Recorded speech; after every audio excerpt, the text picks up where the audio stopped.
नमस्कार दोस्तों, स्वागत है आप सभी के एक बार फिर से। मैं दीपक शर्मा करता हूँ आप सभी का स्वागत। आशा उम्मीद है आप सभी एकदम बढ़िया होंगे। सभी को राम राम भाइयों। आशा उम्मीद है आप सभी एकदम बढ़िया होंगे। और ये पार्लियामेंट की दूसरी क्लास है। जैसे कि इससे पहले मैंने क्लास नंबर 5 में पॉलिटी की जीएस की जो ली थी, उसमें पार्लियामेंट वाला टॉपिक कराया था, यानी कि संसद वाला टॉपिक करवाया था। उसमें कुछ बच्चों ने कमेंट लिखा कि सर आप पार्लियामेंट के ऊपर ना, संसद के ऊपर एक और क्लास लेकर आई है। तो क्लास नंबर 6 जो मैंने ऑर्गेनाइज किया आपकी पॉलिटी की, वो पार्लियामेंट का ही सेकंड पार्ट है। और सेकंड पार्ट में हम प्रेसिडेंट यानी कि राष्ट्रपति के कुछ सवालों को देखेंगे, लोकसभा के क्वेश्चंस को देखेंगे और राज्यसभा के क्वेश्चंस को देखेंगे। यानी आपको पता ही होगा, मैंने इससे पहले क्लास में आपको बताया था और आपको पता होगा, प्रेसिडेंट, लोकसभा और राज्यसभा को मिलाकर ही हम पार्लियामेंट, संसद कहते हैं। एसएससी सीजीएल के लिए जो बच्चे टारगेट कर रहे हैं, आप किसी वनडे एग्जाम्स के लिए कर रहे हैं टारगेट, रेलवे के लिए, दिल्ली पुलिस के लिए, कोई भी ऐसा एग्जाम जहां जीएस आती है, तो मिशन 2025 की ये सीरीज आपके लिए बहुत ही बेहतरीन सीरीज है, बहुत बेनिफिशियल सीरीज है। साथ साथ में आपकी ज्योग्राफी भी चल रही है। दो सब्जेक्ट्स को एक साथ मैंने उठाया है, पॉलिटी और ज्योग्राफी। ज्योग्राफी में 2 क्लास आपकी हो चुकी हैं और पॉलिटी में क्लास नंबर 6 है। पूरे में से पूरे नंबर वाली क्लास है, लगातार पढ़ेंगे तो डेफिनेटली पूरे में से पूरे नंबर भी आपके धीरे धीरे बनना शुरू हो जाएंगे।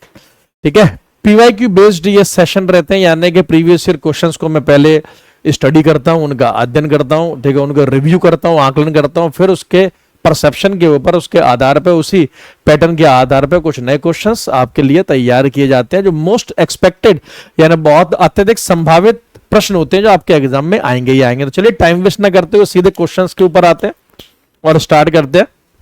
आप सभी को बेस्ट ऑफ लक। आज के क्लास के आशा उम्मीद है आपके मैक्सिमम क्वेश्चन ठीक हो, और जो ठीक ना हो तो आज के बाद क्वेश्चन आपके रॉन्ग नहीं होने चाहिए। आइए, पहला क्वेश्चन, पहला सवाल ये आप सभी के सामने आपकी स्क्रीन पर। क्या आंसर लगेगा जी? The governor of a state is appointed by the president on the advice of. राज्यपाल की नियुक्ति राष्ट्रपति द्वारा किसकी सलाह पर की जाती है? यानी स्टेट में जो गवर्नर अपॉइंट होता है वो किसकी एडवाइस पर, किसकी सलाह पर अपॉइंट होता है? मैं थोड़ा मतलब इस क्लास में धीरे बोलूंगा, गले में थोड़ी दिक्कत है, खांसी है, लेकिन पढ़ाई, क्लासेस, कार्रवाई, ये सब कभी रुकनी नहीं चाहिए। प्राइम मिनिस्टर यानी प्रधानमंत्री की सलाह पर जो देश का प्रेसिडेंट है, राष्ट्रपति है, वो स्टेट गवर्नर को अपॉइंट करता है। वाइस प्रेसिडेंट उपराष्ट्रपति की सलाह पर, चीफ मिनिस्टर मुख्यमंत्री की सलाह पर, चीफ जस्टिस यानी कि मुख्य न्यायाधीश की सलाह पर। आंसर इसका होगा option number A, on the advice of the prime minister of the country. देश के प्रधानमंत्री की सलाह पर जो राष्ट्रपति है, देश का प्रेसिडेंट जो है, वो स्टेट गवर्नर को अपॉइंट करता है। अब यही से बात आती है कि स्टेट गवर्नर जो है, गवर्नर की पोस्ट किस आर्टिकल पे है, यानी किस अनुच्छेद में दे रखा है कि राज्य का एक राज्यपाल होगा। तो किस आर्टिकल में है, तो आप लिख लीजिए आर्टिकल 153, अनुच्छेद 153 के तहत राज्य के राज्यपाल का पोस्ट है या पद है, यानी कि 153 में यह लिखा है कि स्टेट का एक गवर्नर होगा, एक राज्यपाल होगा। ठीक है, देखो स्टेट गवर्नर के आर्टिकल आप सभी के लिए याद करना बहुत जरूरी है। ठीक है, ये मैं आपको एक बार बता देता हूं। जीएस बाय दीपक शर्मा के नाम से जो टेलीग्राम है उसे आप अवश्य ज्वाइन कर लें। जब मैं क्वेश्चंस की पीडीएफ आप तक शेयर करूंगा तब ये भी आर्टिकल्स वाली पीडीएफ भी साथ में लगा दूंगा। 153 आर्टिकल में लिखा है गवर्नर ऑफ द स्टेट यानी राज्य के राज्यपाल होगा। 154 154 में लिखा है executive power of the state, यानी राज्य की जो कार्यकारी शक्ति होंगे, काम करने की जो शक्ति होंगे, कार्यकारी जो एग्जीक्यूटिव पावर होंगे वो राज्यपाल के पास होंगे। 155 में लिखा है अपॉइंटमेंट ऑफ द गवर्नर, यानी कि राज्य के राज्यपाल को नियुक्त कैसे किया जाएगा, तो वही appointment of the governor bye the president. तो आर्टिकल 155 में ही तो हम ये बोल सकते हैं कि जो स्टेट गवर्नर का अपॉइंटमेंट है वो किस आर्टिकल में है, वो आर्टिकल 155 है। तो देखो ये 2 आर्टिकल हो गए, यानी किस आर्टिकल में ये लिखा है कि स्टेट का, राज्य का एक राज्यपाल होगा, तो आंसर आपका होगा आर्टिकल 153 153 में लिखा है। किस आर्टिकल के तहत राज्य के राज्यपाल का अपॉइंटमेंट, नियुक्ति होगी, तो वो 155 में होगी। कौन वो अपॉइंटमेंट करेगा? प्रेसिडेंट करेगा, और किसकी सलाह पर करेगा? तो प्रधानमंत्री की सलाह पर करेगा। ठीक है, प्रधानमंत्री की सलाह पर नियुक्ति करेगा। आर्टिकल 156 में राज्य का जो राज्यपाल है उसका टर्म है, यानी कि उसका कार्यकाल कितने साल तक रहता है, तो सामान्यतः 5 साल तक रहता है। 150 7 में क्वालिफिकेशन है कि राज्यपाल बनने के लिए क्या क्वालिफिकेशन, किन योग्यता की आवश्यकता है, तो वही योग्यता चाहिए जो कि राष्ट्रपति बनने के लिए, मतलब मिनिमम एज राज्य का राज्यपाल बनने के लिए कम से कम 35 साल की आयु चाहिए। 158 राज्यपाल जो अपना पद संभालता है उसकी कंडीशंस के बारे में दे रखा कुछ शर्तें हैं, और 159 में राज्य के राज्यपाल का ओथ शपथ है। तो इन सभी आर्टिकल्स में 153 काम का है, 155 इंपॉर्टेंट है, वैसे सारे इंपॉर्टेंट है लेकिन फिर भी हमें इंपॉर्टेंट में भी मोस्ट इंपॉर्टेंट निकालना हो तो 159 आपके काम का है। इसमें ओथ है, इसमें शपथ है। स्टेट गवर्नर जो शपथ लेता है, जो ओथ लेता है, वो आपके आर्टिकल 159 में। तो पहला क्वेश्चन आपको बहुत कुछ देकर गया है जी। सवाल नंबर 2, the president gives his resignation to the, राष्ट्रपति अपना इस्तीफा किसको देता है? चीफ जस्टिस, मुख्य न्यायाधीश को, पार्लियामेंट संसद को, वाइस प्रेसिडेंट यानी उपराष्ट्रपति को, प्राइम मिनिस्टर प्रधानमंत्री को। सॉरी गाइस, तो क्लास में थोड़ा बहुत डिस्टर्बेंस आपको हो सकता है खांसी की वजह से। मेरी ना बॉडी की इम्यूनिटी स्ट्रांग है। इम्यूनिटी का मतलब है कि तबीयत जल्दी खराब नहीं होती लेकिन रिकवरी थोड़ी स्लो है, ठीक है। तो वैसे तो मैंने इसीलिए कुछ टाइम से क्लासेस ऑफ रखी थी, नहीं ले रहा था क्योंकि बार बार बोलते खांसी आ रही थी, लेकिन कोई अब स्थिति है क्लास लेने की तो ले रहा हूं मैं।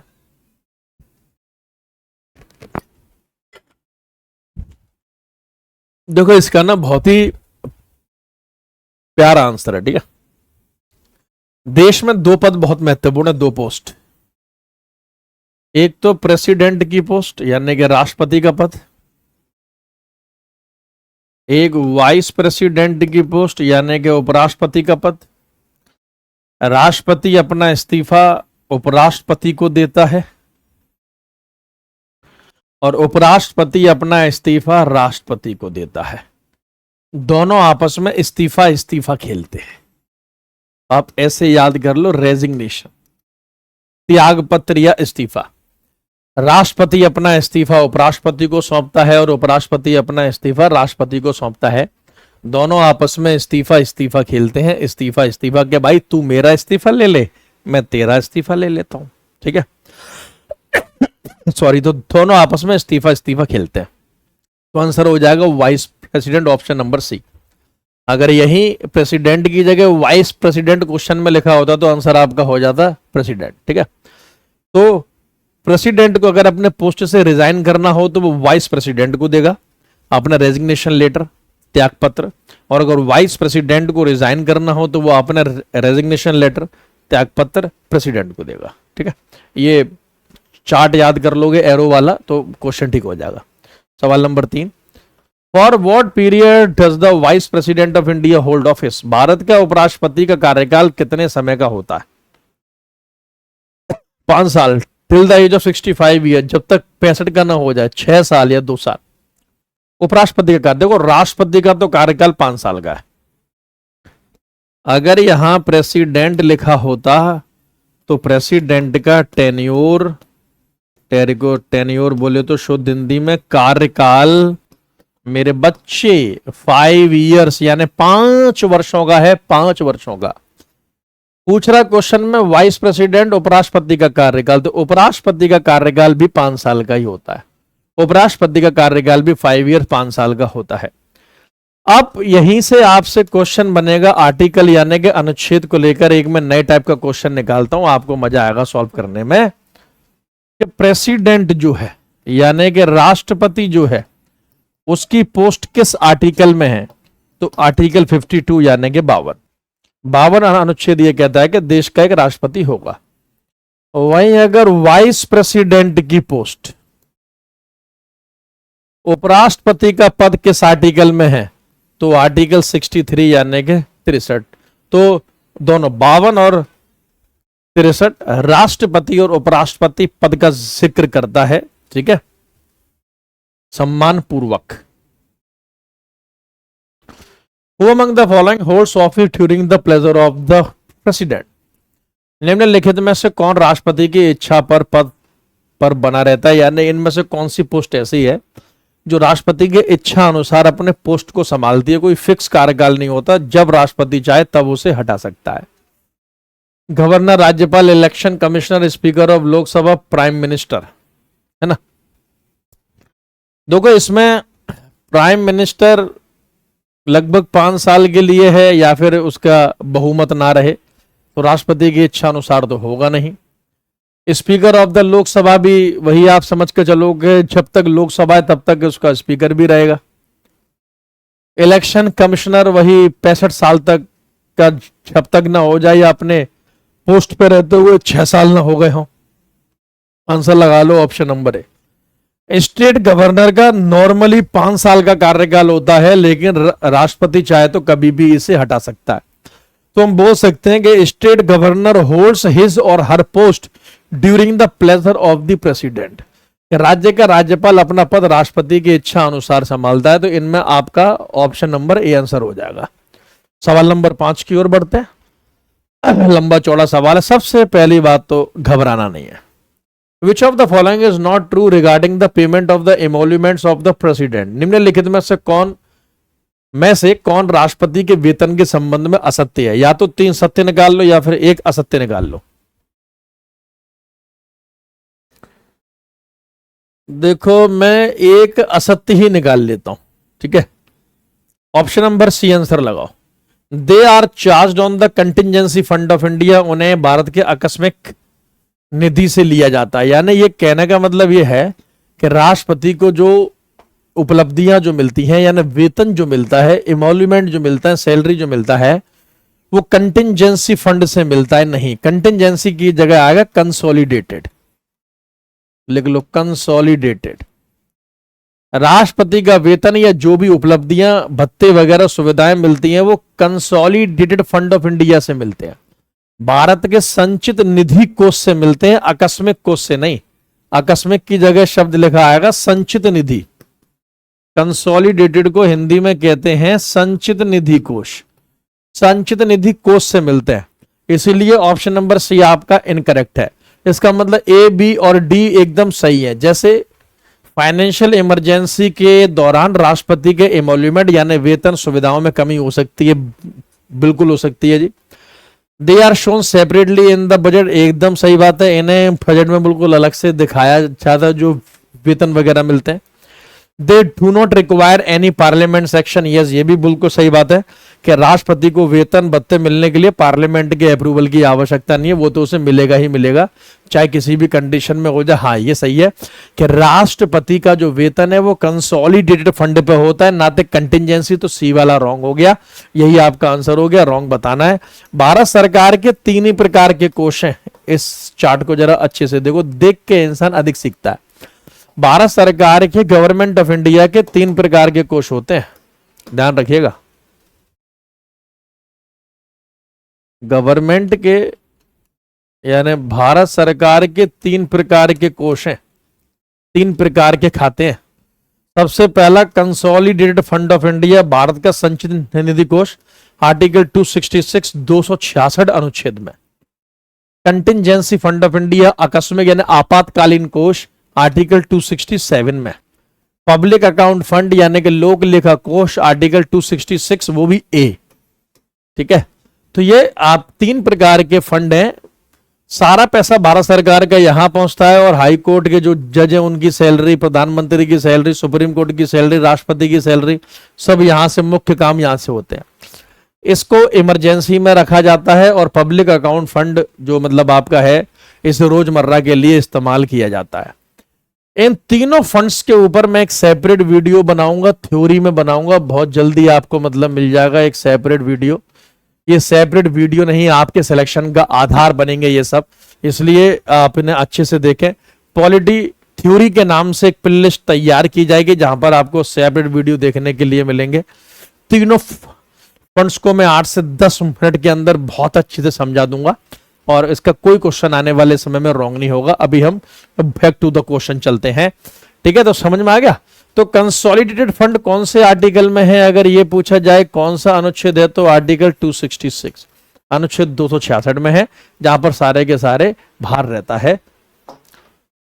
Total number of members nominated by the president to the Lok Sabha and the Rajya Sabha is, राष्ट्रपति द्वारा लोकसभा और राज्यसभा में नामित कुल सदस्यों की संख्या कितनी है? 16 है, 18 है, 14 है, 12 है। देखो ये क्वेश्चन जो आपके लिया गया, ये लगभग 2019-20 में पूछा गया, ठीक है। एसएससी वालों ने इसे 2019-20 में पूछा। उस समय के हिसाब से इसका आंसर होगा 14, उस समय के हिसाब से आंसर होगा 14, ठीक है, यानी कि 14 था। आज के समय के हिसाब से इसका आंसर है 12। तो आप आंसर लगा लो, ऑप्शन नंबर डी आंसर है 12। राष्ट्रपति चाहे लोकसभा हो या राज्यसभा हो, 12 मेंबर को नॉमिनेट कर सकता है। क्योंकि इस बात को समझना आप, राज्यसभा में, मैंने पहले ही बोला राज्यसभा बोले तो राज्यसभा में राष्ट्रपति 12 मेंबर्स को नॉमिनेट कर सकता है, 12 सदस्यों को। और लोकसभा में 2 एंग्लो इंडियन को नॉमिनेट कर सकता है, मनोनीत कर सकता है, नामांकित कर सकता है। 2 एंग्लो इंडियन यानी 2 आंग्ल भारतीय। अब ये जो एंग्लो इंडियन, तो 12 और 2 तो 14 होगा। ये जो 2 एंग्लो इंडियन है, ये प्रोविजन अबॉलिश कर दिया गया है। ये 2 मेंबर का नॉमिनेशन खत्म कर दिया गया है, अब ऐसा नहीं होता। तो अब जो राष्ट्रपति लोकसभा में 2 एंग्लो इंडियन मेंबर्स नॉमिनेट कर सकता था, वो हटा दिए गए, अब ऐसा नहीं होता। अब सिर्फ 12 मेंबर्स को ही मनोनीत या नॉमिनेट करता है, वो भी सिर्फ और सिर्फ राज्यसभा में, ठीक है। तो आंसर आपका होगा 12। पहले होता था 2020 से पहले, अब ऐसा नहीं होता। अब 2 एंग्लो इंडियन अबॉलिश्ड हो चुके हैं, ठीक है। अच्छा, ये भी जो 12 मेंबर हैं, ये 4 स्पेशल फील्ड से आएंगे, ये भी याद कर लेना एग्जामिनेशन पॉइंट ऑफ व्यू से। 4 विशेष क्षेत्रों से। पहला क्षेत्र है आर्ट यानी कि कला, दूसरा क्षेत्र है लिटरेचर, लिटरेचर बोले तो साहित्य, तीसरा क्षेत्र है साइंस यानी विज्ञान, और चौथा है सोशल सर्विस यानी सामाजिक सेवा।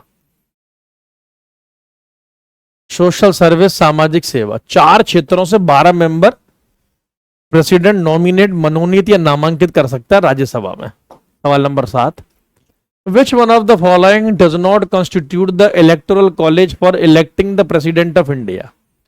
निम्नलिखित में से कौन भारत के राष्ट्रपति को चुनने वाले निर्वाचन मंडल का हिस्सा नहीं है?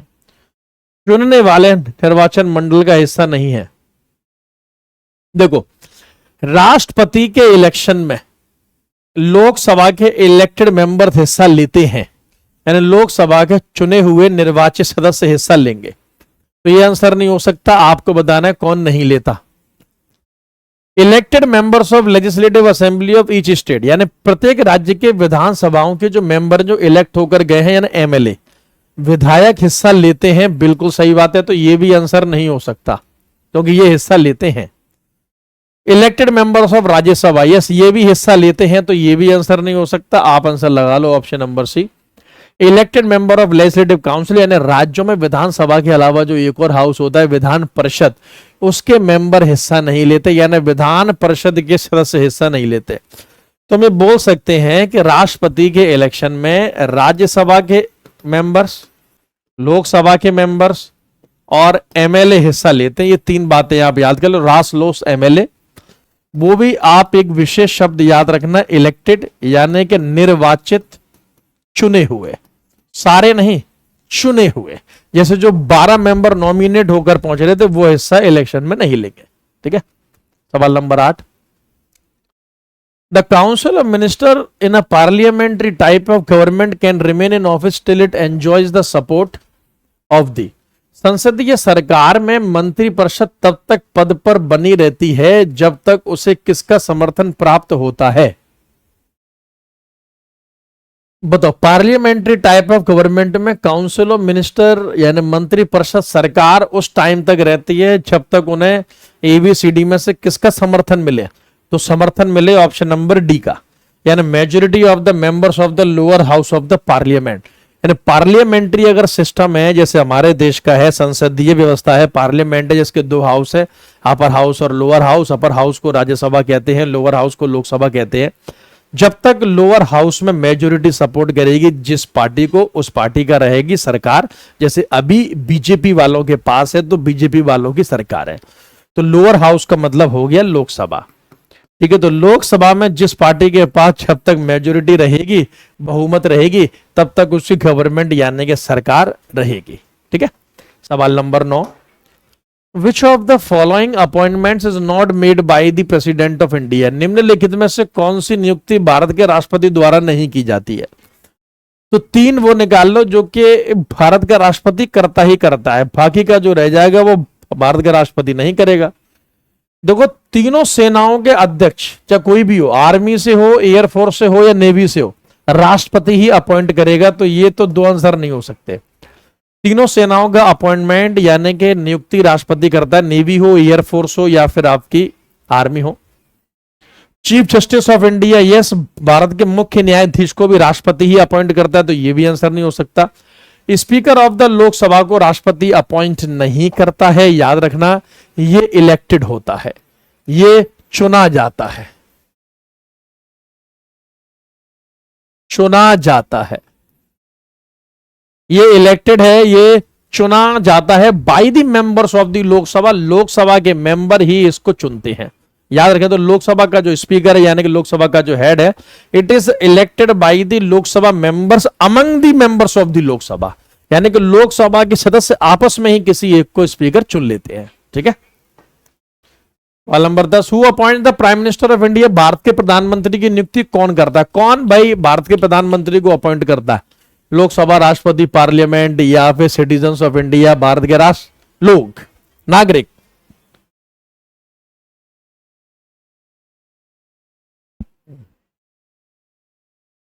देखो, अगर ये आती कि प्रधानमंत्री के इलेक्शन में कौन लेते हैं तो हिस्सा, तो लोकसभा के इलेक्शन जो होता है उसी से ही प्रधानमंत्री चुन के जाता है, तो आंसर डी हो भी जाता।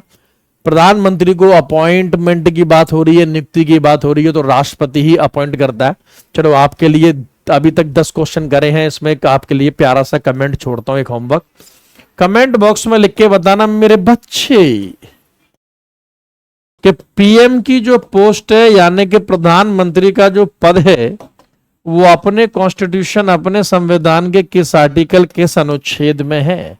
ठीक है, तो ये वीडियो के कमेंट बॉक्स में लिखकर बताना, the post of the PM is mentioned under which article of our constitution.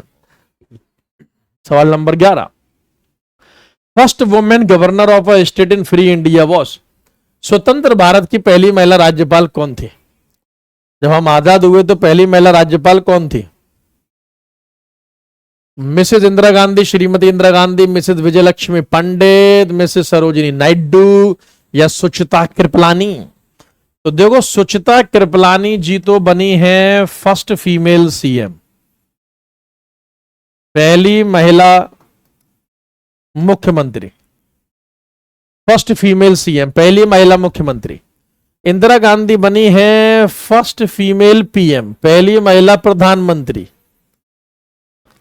विजय लक्ष्मी पंडित जो बनी वो यूएनओ में पहली महिला बनी इंडिया की तरफ से। आंसर लगा लो option number C, Sarojini Naidu.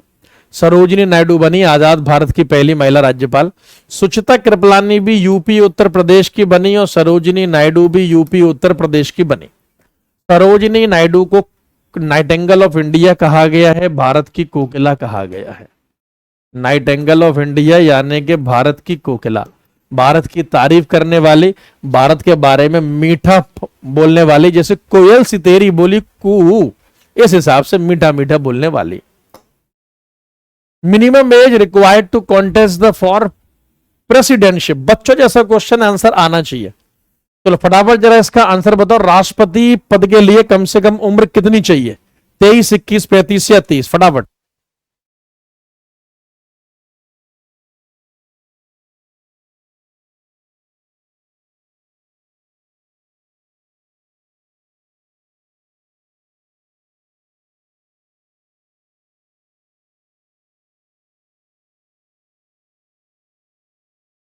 देखो, राष्ट्रपति बनने के लिए कितनी उम्र चाहिए? जादू दिखाऊं, एक जादू, मतलब एक तीर से कई सारे शिकार करते हैं। चलो आप और मैं मिलके हैं, देखो। प्रेसिडेंट, वाइस प्रेसिडेंट यानी उपराष्ट्रपति, स्टेट गवर्नर राज्य का राज्यपाल, इन तीनों के लिए एक ही उम्र चाहिए, 35 यानी 35 साल। कम से कम 35 साल की उम्र चाहिए तीनों के लिए, तीनों के लिए 35 साल की उम्र चाहिए ही चाहिए। यही पीएम और सीएम, प्रधानमंत्री और मुख्यमंत्री यानी प्राइम मिनिस्टर और चीफ मिनिस्टर, पीएम और सीएम, ठीक है। और लोकसभा का मेंबर बनने के लिए और एमएलए बनने के लिए एक ही मिनिमम एज चाहिए, 25 साल, 25 ईयर्स, एक ही उम्र चाहिए, 25 ईयर। एमएलए बोले तो विधायक, लोस बोले तो लोकसभा का मेंबर 25 साल। यहां रास मतलब राज्यसभा का मेंबर बनने के लिए plus MLC, member of legislative council, Vidhan Parishad का मेंबर बनने के लिए एक ही उम्र चाहिए, 30 साल, 30 ईयर्स। एक ही उम्र चाहिए, 30 साल, 30 ईयर्स। एक ही उम्र चाहिए, 30 साल, 30 ईयर्स। यहां लोकल गवर्नमेंट का हेड बनने के लिए क्षेत्रीय सरकार, क्षेत्रीय सरकार बोले तो सरपंच बनने के लिए, ऐसे पढ़ोगे तो एग्जाम में डेफिनेटली सिलेक्शन प्राप्त करोगे। सरपंच बनने के लिए या शहरों में म्युनिसिपैलिटी का अध्यक्ष, मेयर बनने के लिए, मेयर को हिंदी में कहते हैं महापौर, महापौर बनने के लिए आपको एक ही उम्र चाहिए, दोनों के लिए 21 साल, 21 साल। तो देखो एक तीर से बहुत सारे शिकार मैंने आपके करवाए। राष्ट्रपति बनना हो तो 35, उपराष्ट्रपति बनना हो 35, राज्यपाल बनना हो 35, प्रधानमंत्री, मुख्यमंत्री, लोकसभा का मेंबर, एमएलए, विधायक बनना हो 25 साल, राज्यसभा का मेंबर, विधान परिषद का मेंबर 30 साल, लोकल गवर्नमेंट यानी कि सरपंच बनना हो या मेयर यानी महापौर बनना हो तो 21 साल, ठीक है। तो इसका आंसर हो जाएगा 35 साल के। राष्ट्रपति बनने के लिए कम से कम 35 साल की उम्र चाहिए ही चाहिए। चलिए अगला क्वेश्चन की ओर बढ़ते हैं। सवाल number 13, the charge of impeachment against president of India for his removal can be preferred by the. Bharat के राष्ट्रपति के विरुद्ध महाभियोग का प्रस्ताव किसके द्वारा लाया जा सकता है? यानी कि अगर राष्ट्रपति को हटाना हो और इम्पीचमेंट चलाना हो तो इसको कौन लेकर आ सकता है? इम्पीचमेंट की शुरुआत कौन कर सकता है? महाभियोग की शुरुआत कौन कर सकता है? सवाल नंबर 13 आप सभी के सामने है। तो देखो इम्पीचमेंट अगर करना हो, महाभियोग करना हो,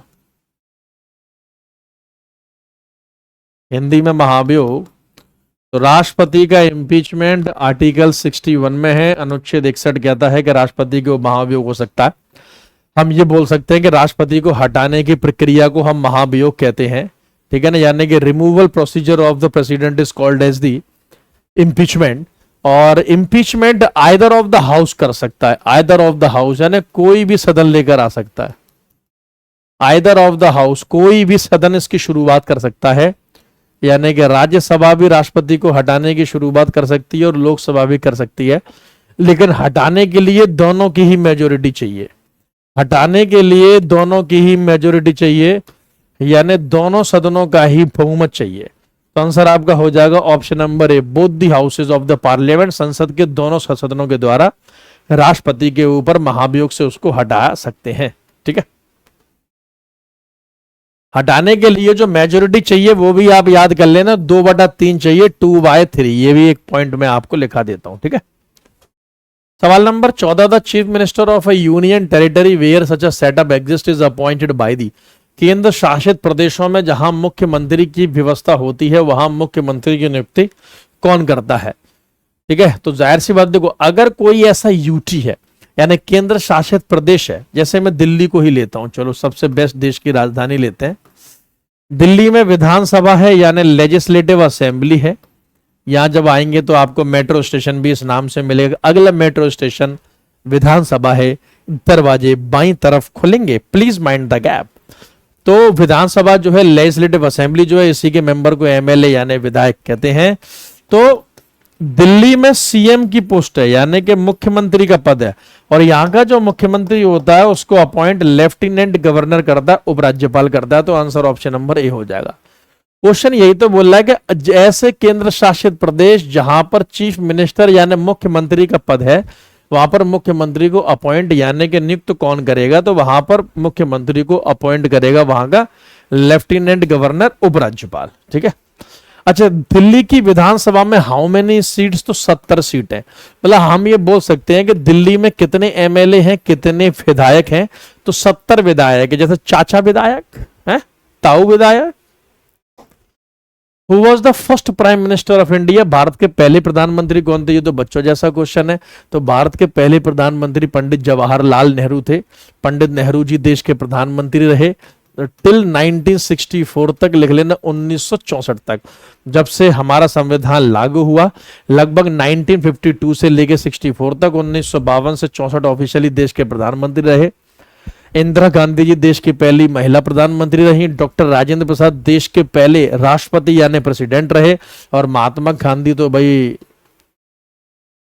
फादर ऑफ नेशंस यानी कि राष्ट्रपिता रहे। सवाल नंबर 16, in case of president dies while in office the vice president can act as president for a maximum period of.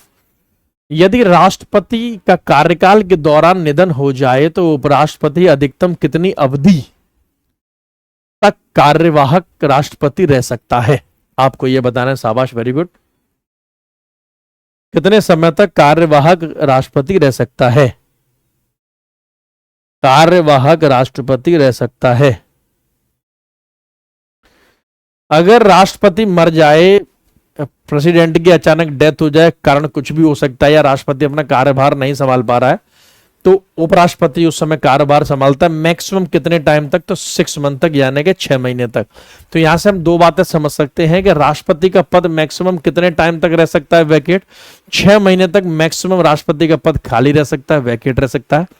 राष्ट्रपति के पद को भरने के लिए इलेक्शन कम से कम कितने समय में मैक्सिमम हो जाएंगे? तो 6 महीने के अंदर अंदर इलेक्शन हो जाएंगे और नया राष्ट्रपति आ जाएगा। या फिर उपराष्ट्रपति राष्ट्रपति का काम कब तक संभाल सकता है? तो अधिकतम 6 महीने तक संभाल सकता है। क्वेश्चन किसी भी हिसाब से आपसे पूछा जा सकता है। सवाल number 17, the union council of minister consist of. केंद्रीय मंत्रिपरिषद में कौन होता है? जो हम काउंसिल ऑफ मिनिस्टर की बात करते हैं, मंत्रिपरिषद की बात करते हैं, उसमें कौन कौन आता है? तो मंत्रिपरिषद में आपके आते हैं, देखो प्राइम मिनिस्टर तो है लेकिन अकेला नहीं आएगा, वो तो कैबिनेट में ही आ गया। तो मंत्रिपरिषद में आपके आएंगे, लिख लो कैबिनेट मिनिस्टर यानी कि मंत्रिमंडल, कैबिनेट मंत्री पूरा, minister of state and deputy minister, ये सारे के सारे मिलाकर काउंसिल ऑफ मिनिस्टर बनती है। और इसी काउंसिल ऑफ मिनिस्टर्स का ही जो हेड होता है यानी मुखिया जो होता है वो पीएम प्रधानमंत्री होता है। PM is the head of the council of minister, यानी मंत्री परिषद का अध्यक्ष मुखिया प्रधानमंत्री होता है। Who administers the oath of the office to the president of India before the enters upon the office. Bharat के राष्ट्रपति को पदभार ग्रहण करने से पहले शपथ कौन दिलाता है? राष्ट्रपति को राष्ट्रपति का जो है पद, उसकी शपथ कौन दिलवाता है? चीफ जस्टिस, मुख्य न्यायाधीश, स्पीकर यानी लोकसभा का स्पीकर, या फिर वाइस प्रेसिडेंट, उपराष्ट्रपति, प्राइम मिनिस्टर। तो राष्ट्रपति को उसकी शपथ चीफ जस्टिस ऑफ इंडिया दिलाता है। ठीक है, इंडिया भी लिखा आ सकता है और सुप्रीम कोर्ट भी लिखा आ सकता है, एक ही बात है।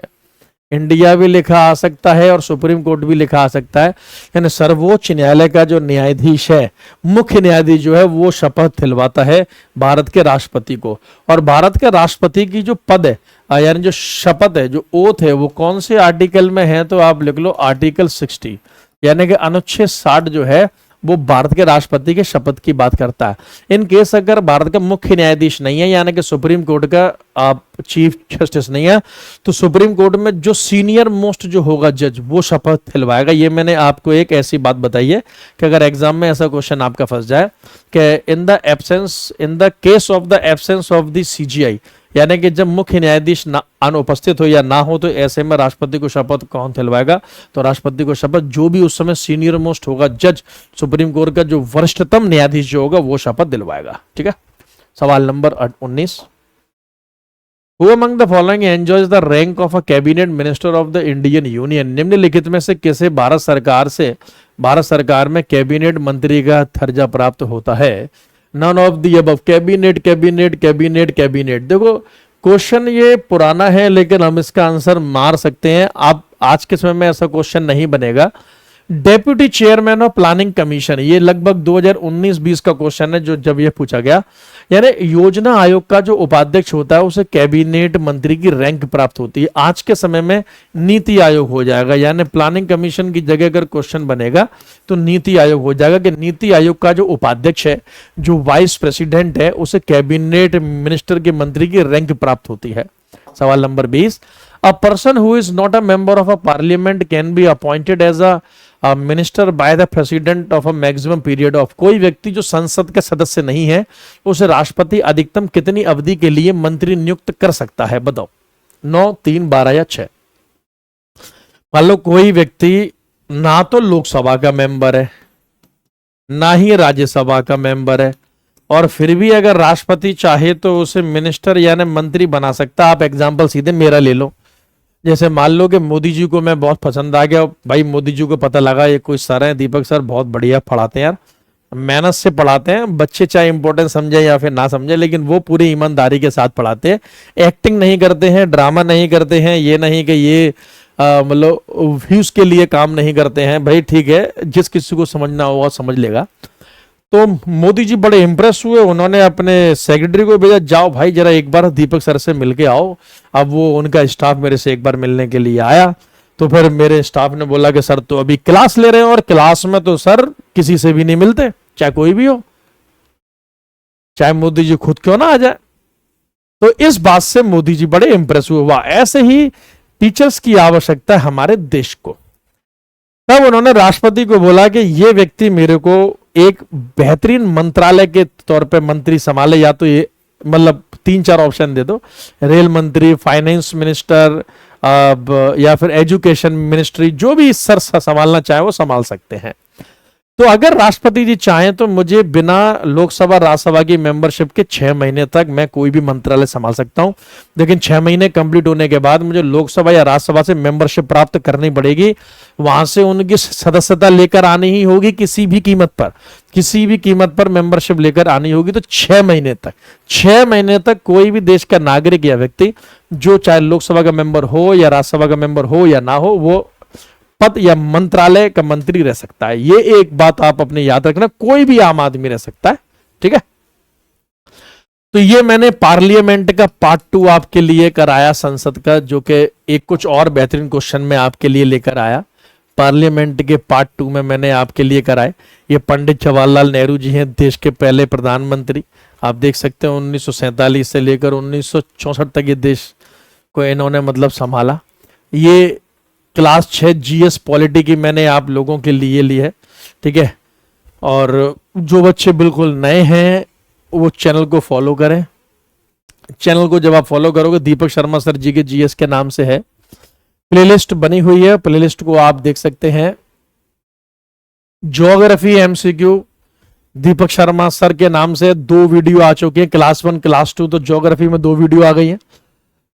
पॉलिटी में ऑलरेडी पॉलिटी एमसीक्यू दीपक सर के नाम से है, इसमें आपकी 5 वीडियो ऐड हो चुकी है, 6वीं वीडियो आज जो हो रही है ये आपकी ऐड ऑन हो जाएगी, तो इसे भी आप फॉलो कर लें आराम से, ठीक है। जीएस बाय दीपक शर्मा के नाम से टेलीग्राम ज्वाइन कर लेना। जो भी क्वेश्चन मैंने आपको कराए इसकी पीडीएफ आपको उस टेलीग्राम पे देखने के लिए मिल जाएगी, ठीक है।